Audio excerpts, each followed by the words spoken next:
Assalamualaikum warahmatullahi wabarakatuh. Shalom, Om Swastiastu, Namo Buddhaya, salam kebajikan.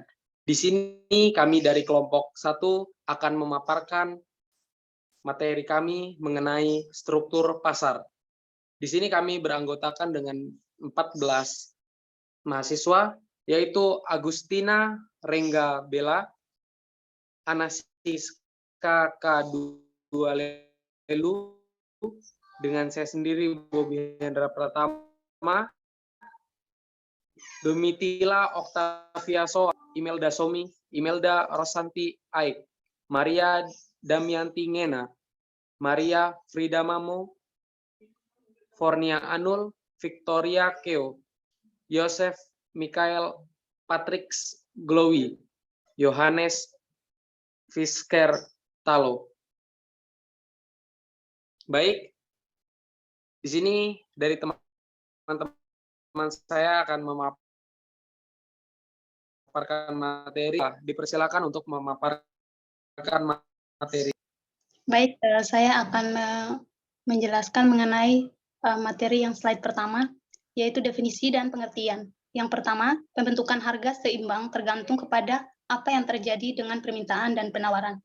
Yang kedua, permintaan di sini adalah permintaan dari semua konsumen terhadap semua penjual atau suatu barang yang dinamakan permintaan pasar. Yang ketiga, penawaran adalah sejumlah dari semua produksi barang yang bersangkutan. Sekian dikembalikan kepada moderator. Baik,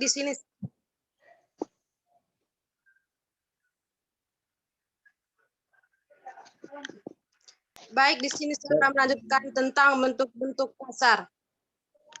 A. Perfect competition, banyak penjual, banyak pembeli. B. Imperfect competition, monopoli, satu penjual, banyak pembeli. Yang berikut oligopoli, beberapa penjual dan beberapa pembeli. Yang terakhir monopolistik, beberapa penjual, banyak pembeli.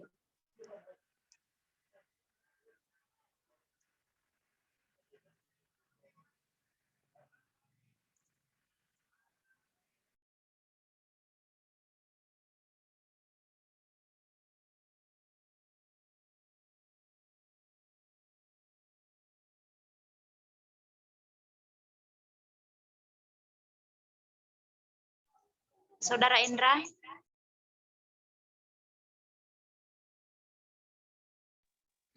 Baik, yang selanjutnya yaitu tentang ciri-ciri pasar persaingan sempurna. Yang pertama, jumlah pembeli dan penjualan banyak sehingga masing-masing pembeli dan penjualan secara sendiri-sendiri tidak mampu memenuhi harga pasar. Yang kedua, harga ditentukan oleh diubah atau suatu datum. Yang ketiga, setiap penjualan dan pembeli sebagai pengambil harga atau price tag. Yang keempat, setiap perusahaan menghasilkan barang yang sama atau homogenus menurut pandangan konsumen. Yang kelima, setiap perusahaan bebas keluar masuk. Dan yang terakhir, sumber produk bebas bergerak kemanapun. Baik, di sini saya akan menjelaskan tentang pasar persaingan sempurna. Pasar di mana terdapat banyak penjual dan pembeli masing-masing tidak dapat mempengaruhi pasar.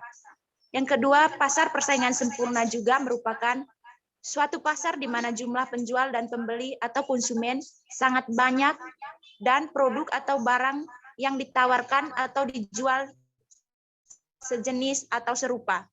Contohnya beras, gandum, kentang, daging, dan telur, dan lain-lain sebagainya.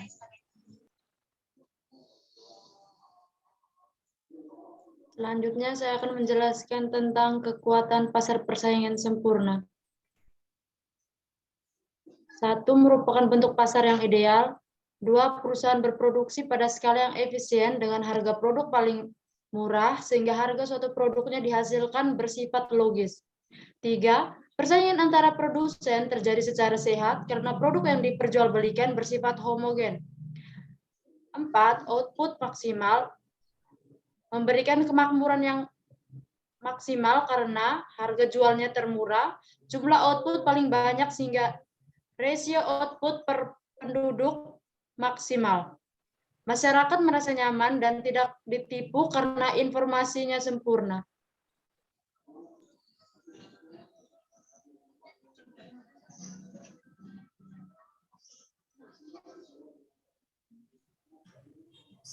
Yang berikut, kelemahan pasar persaingan sempurna. Nah, dalam pasar persaingan sempurna, tidak ada dana untuk melakukan penelitian atau pengembangan produk, sehingga ada inovasi minimal dan inovasi dari produsen sangat kurang karena produk yang dijual sama. Yang kedua, pembeli mengalami keterbatasan dalam memilih barang atau jasa karena produk yang dijual adalah sama dan kualitasnya juga sama. Yang ketiga, pekerja cenderung menerima upah atau gaji rendah. Yang keempat, seringkali ada ketidakseimbangan dalam distribusi pendapat. Baik, yang berikut tentang pasar monopoli. Semua bentuk pasar yang bukan persaingan sempurna dinamakan bentuk pasar persaingan tidak sempurna atau imperfect competition yang mempunyai berbagai bentuk seperti pasar persaingan monopolitis.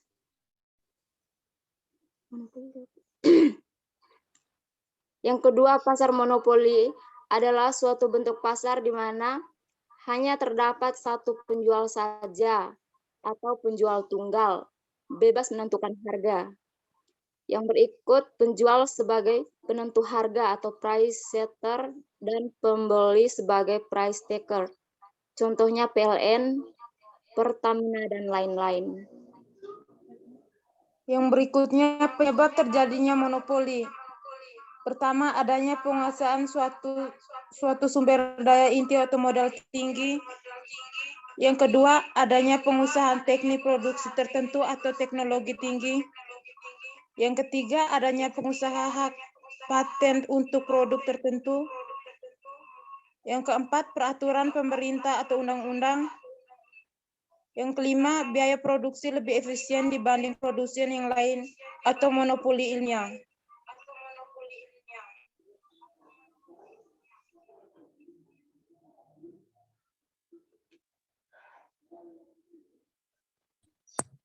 Yang berikut ciri-ciri pasar monopoli, diantaranya di dalamnya hanya terdapat satu penjual, namun pembelinya banyak. Yang kedua, tidak terdapat seorang pihak yaitu produsen lainnya yang bisa memproduksi produksi substitusi. Yang ketiga, pembeli atau konsumen hanya memiliki satu pilihan, tidak ada pilihan lainnya. Yang keempat, penentuan harga adalah produsen.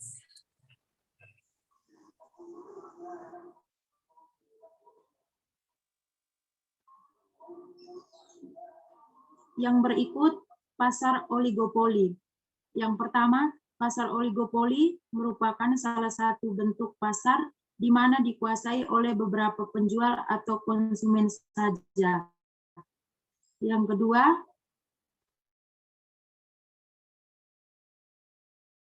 masing-masing penjual mempunyai monopolis. Yang ketiga, ada saling ketergantungan antara perusahaan yang satu dengan perusahaan yang lain. Yang keempat, untuk menguasai harga dan konsumen adalah menggunakan merek-merek dengan tertentu atau differentiated produk dengan mutu dan rasa agak sedikit berbeda. Yang kelima, dengan saingannya menjalankan kebijakan harga dan output untuk memperoleh laba maksimal. Contohnya perusahaan makanan ternak atau GPMTP.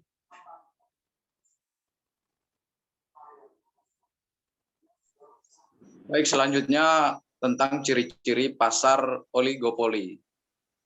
Terdapat beberapa penjual saja dengan konsumen yang cukup banyak. Produk berupa barang atau jasa memiliki sifat homogen dengan beberapa sentuhan inovasi dari beberapa titik. Produsen baru bisa masuk pasar meskipun banyak tantangan dan kesulitan yang harus mereka hadapi. Penjual menjadi pihak yang mengendalikan harga dan terdapat ketergantungan serta persaingan yang ketat di antara produsen. Yang berikutnya jenis pasar oligopoli.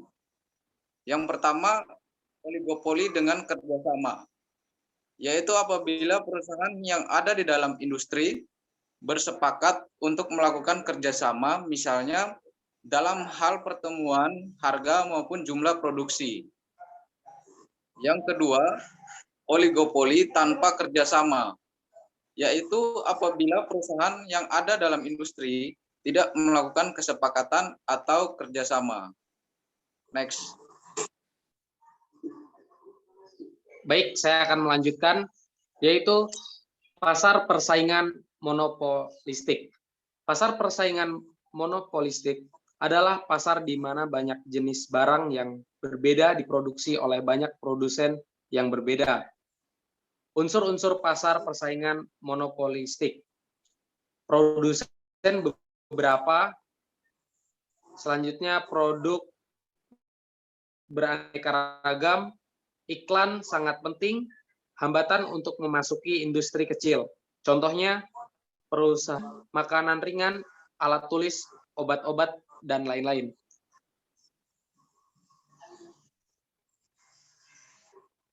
Baik, saya akan melanjutkan sifat pasar persaingan monopolistis.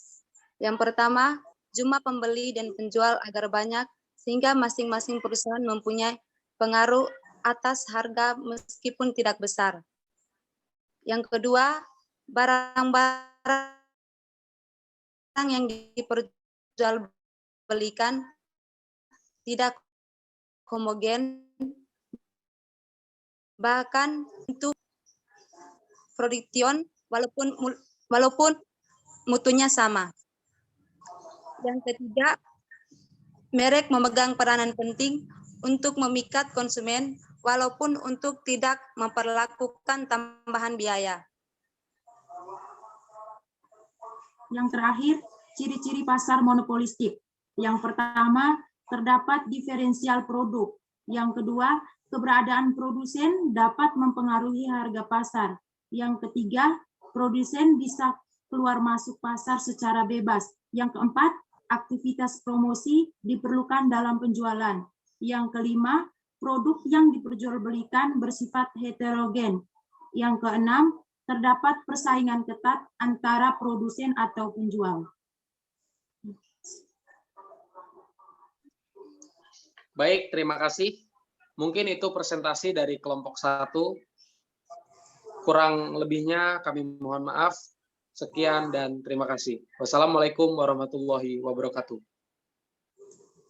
Waalaikumsalam. Hei, sudah.